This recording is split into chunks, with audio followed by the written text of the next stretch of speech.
Good morning. It seems like it's going to rain this afternoon. I'll turn on the dehumidifier to prevent any headaches. I offer flowers to the altar, recalling that smile from days past. I miss you now that you're gone, but I'm living strong. Then, now, and always.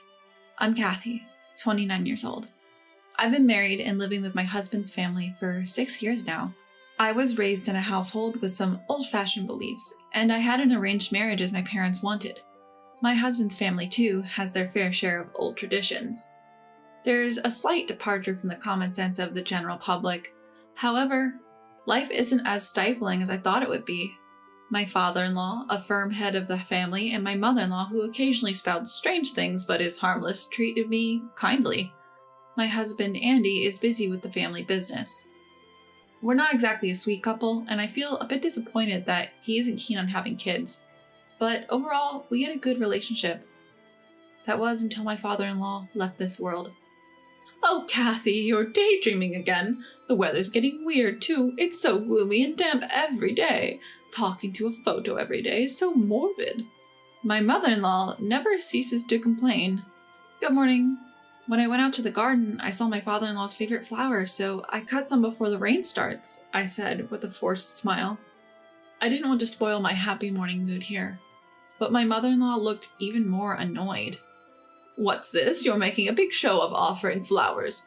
You just want to say you're taking care of things, right? Is this some sort of snub at me? I sigh inwardly. Honestly, you really don't have any common sense. Even if the forecast says it's going to rain, turning on the dehumidifier beforehand is just a waste of electricity. Who do you think pays for that? Since my father-in-law passed away, she seems to have lost her filter. What used to be occasional nitpicking has significantly increased. At first, I thought it was a way of venting her loneliness after losing her husband, but lately she seems to be looking for me just to criticize. Andy asked me to wash and dry the shirt he's going to use for his business trip starting tomorrow. Drying it here is the fastest. But with the weather turning rainy this afternoon, it's hard to air dry clothes naturally. Blaming Andy for your inability to prepare in advance. How embarrassing for a wife as clumsy as you, to be able to claim you're a good housewife despite your mistakes. How awful. My mother-in-law's face twisted even more, but I'm not neglecting my chores. It's impossible to prepare for a sudden laundry request in advance. However, she persistently nitpicks without considering such circumstances. She said it's gloomy and damp earlier, but I feel the same way about her. She's much more troublesome than the sticky humidity. What's more, she's always exaggerating the daytime events to my husband, always painting me as the bad guy. Initially, my husband ignored it, but recently he's been saying, "It's annoying, make her stop," or "Isn't it your fault?" and getting in a bad mood. As a result, there's no sign of my mother-in-law's criticisms or her false tattling stopping. On the contrary, they seem to be escalating. But if I confront her, her shrill voice only gets louder, reaching frequencies that echo outside the house. In the end, letting her do as she pleases and apologizing to let the storm pass was the most peaceful way to deal with it. I'm exhausted. I'm sorry, father-in-law, for showing you such a mess. My mother-in-law's face twisted even more, but I'm not neglecting my chores. When my father-in-law collapsed from a stroke, my mother-in-law said, "I don't have the strength for caregiving," and did almost nothing. During changes in the weather or season, my father-in-law, who suffered from headaches and joint pain, would be grateful to me for my strenuous efforts to maintain a constant temperature and humidity. He would warmly smile and thank me, saying, "It's quite different now, thank you." As someone who had lost her real father in her childhood, I was initially confused about how to interact with my father-in-law, but he was very gentle, even while being steadfast. I feel like he thanked me in various situations. He was someone who was not stingy with his words towards anyone and was positive about everyday events. What stands out to me is when I was still new to the household, before I became accustomed to the kitchen, I once forgot to turn on the stove while concentrating and learning the household seasoning for cooking. When it was time for the meal, I realized I hadn't cooked the potatoes.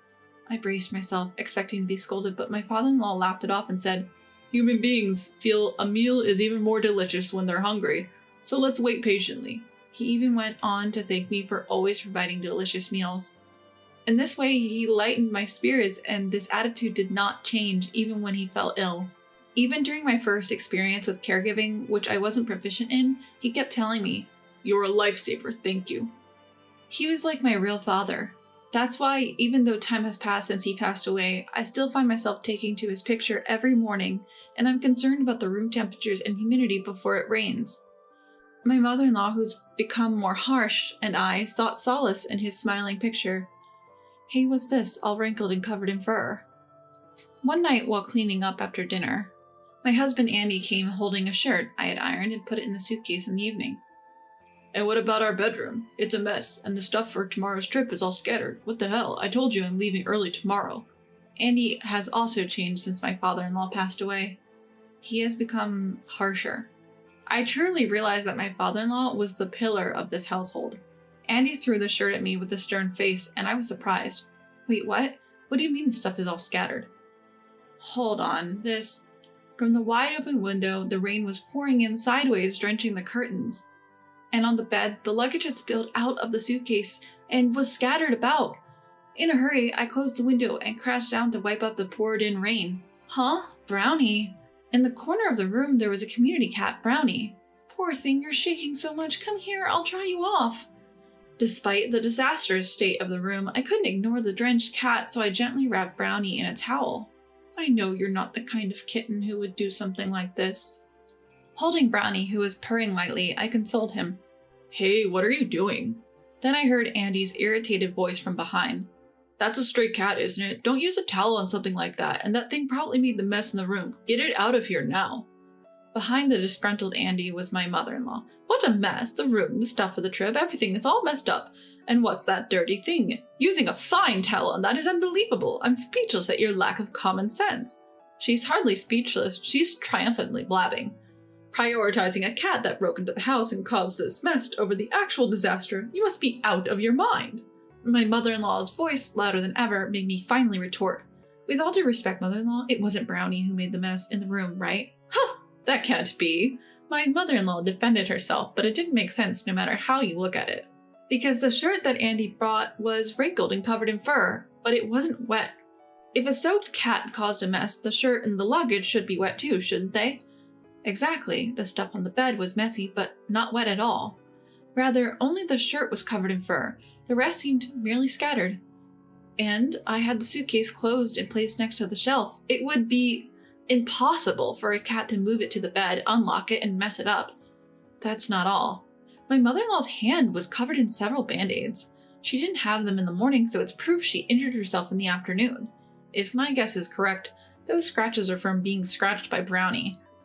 The windows are intact, and so are the screens. How on earth could the cat have gotten in on its own?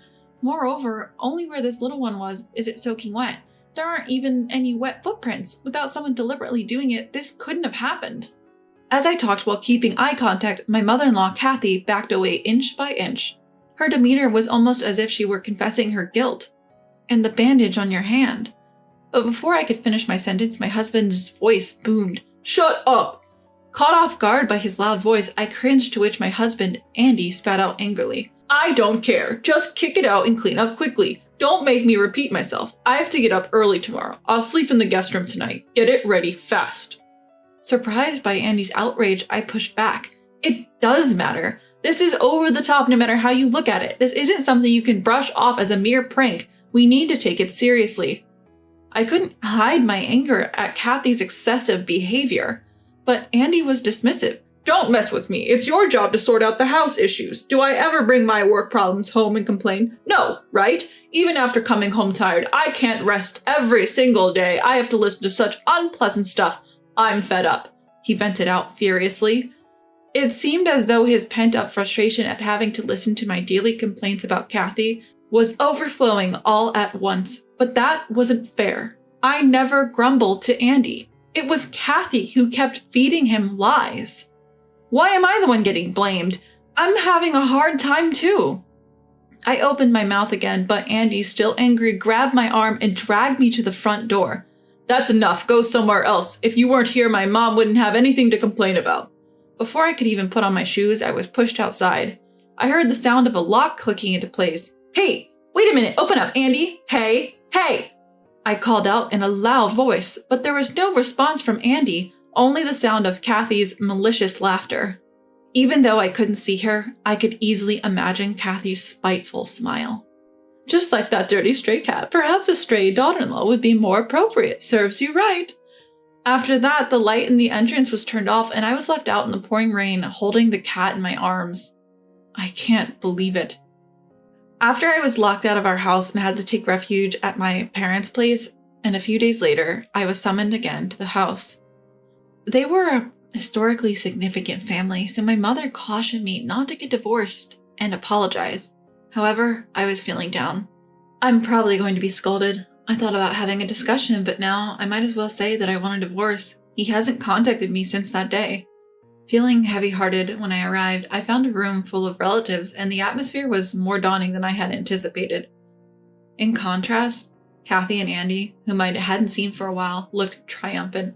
Could this be about disowning me? This is a bigger deal than I thought.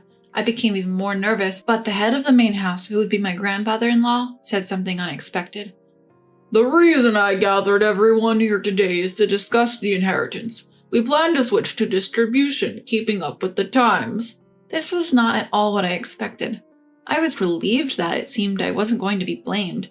On the other hand, Kathy and Andy became excited, pushing their way through the relatives. How will the assets be divided specifically? What about the house we're living in? There's land, vacation homes, and a company too. Kathy brazenly put forth her greedy demands. She whispered to Andy that he should seize this opportunity to gain control of the business given his promotion. Andy didn't seem entirely against the idea. Seeing their shamelessly happy faces, I decided once and for all to go through with the divorce. I could easily imagine my future with the wealth-seeking Andy and Kathy, who would accuse me of being a freeloader and gold digger. It would be better to cut ties cleanly. Right now, they would likely be happy to divorce, but then, there's no property for you two to inherit. My grandfather-in-law rejected Kathy and Andy's expectations with a heavy sigh. What? The patriarch spoke to the two of them, who were taken aback. I will bequeath my assets to Kathy. There's none for you two. Having my name abruptly called, I was at a loss for words, and my in-laws were flabbergasted. You must be joking. A wife doesn't have such rights, and she's run away from home abruptly without a shred of responsibility. A failure who doesn't even bear children. We were thinking of disowning her, right, Andy? Yeah, it's a hassle to have a dispute at home. If we don't have enough hands to manage the house and the business, hiring people is more efficient and it's better for our mental health, I think. They coldly discarded me. Then the patriarch, who had heard the statements, pulled out an envelope from his pocket. A will? The patriarch solemnly read out to the stunned couple, the will of his son, my father-in-law. In the event of a dispute after his death, all borrowed property should be returned to the main family. However, in regard to his wife, Kathy, she continued to receive the protection of the main family. In other words, no matter what happens, I would always be able to live with the support of the main family. What? That's a lie, right? My husband was speechless and my mother-in-law was in shock. The patriarch shrugged his shoulders. Kathy, I plan to bequeath you the property you need to live. If I lend it, it will tie you to this house. But if I bequeath it, you can live alone even if you divorce. Or you could remain our daughter-in-law and remarry if you want. I was also adopted, so I can somewhat understand your position. As the main family, we will respect your decision, so don't worry. The patriarch who said this and laughed resembled my father-in-law in my memory. Well, wait! That's too much! What did we do? She ran away on her own. We are the victims here. She argued vehemently that it was me, the wife, who was in the wrong. There is no need to add insult to injury. Huh? What are you talking about? As my mother-in-law tilted her head, an unexpected person appeared in the living room at the patriarch's door. The elderly neighbor from next door? To my surprised face, the cheerful man showed me an envelope that was identical to the will I had seen earlier. I was asked by your father-in-law to contact the main family if something happened at home. When I saw them kick out the wife alone, barefoot and penniless on a pouring night, I didn't think it was right, so I stepped in. Right, Brownie? The old man, carrying Brownie in his arms, handed him over to me. Thank you for the shoes and transportation money that time. I couldn't personally thank you, and you went out of your way to consider this. As I thanked him, hugging the warm Brownie, he brushed it off. It's give and take. We help each other when in trouble. He used to say, he was a good man. That you were going through a tough time after he was gone is a well-known fact to the neighbors. You held up well. My eyes grew hot. My father-in-law, till his last, had sown seeds of kindness. Thanks to that, my neighbors were on my side. Even now, do you insist on being the victims? The patriarch asked in a stern voice. My husband and mother-in-law who were watching our exchange with their mouths agape. If you can't respect someone as an outsider, then you should leave, and you don't need to come to the company anymore. The two of you start over somewhere else and become people who understand shame. At the patriarch's roar, my husband and mother-in-law shrank back. Under the cold gaze of the patriarch and the gathered relatives, my husband and mother-in-law looked like they were sitting on a bed of nails. Afterwards, under the supervision of the main family, my mother-in-law and husband left the house. My husband struggled to find a new job, and they seemed to have started working part-time together. As for me, I divorced, but chose to stay at home. With the patriarch's permission, I am now taking care of my father-in-law's memorial monument. The main family also shows consideration, telling me to consult them if there are changes such as remarriage. We've received some peaches in season from next door. Let's eat them together, as it's their first harvest year. Here, a little share for you too, Brownie. I think I will cherish these peaceful days surrounded by my father-in-law's portrait and the smiles of my neighbors.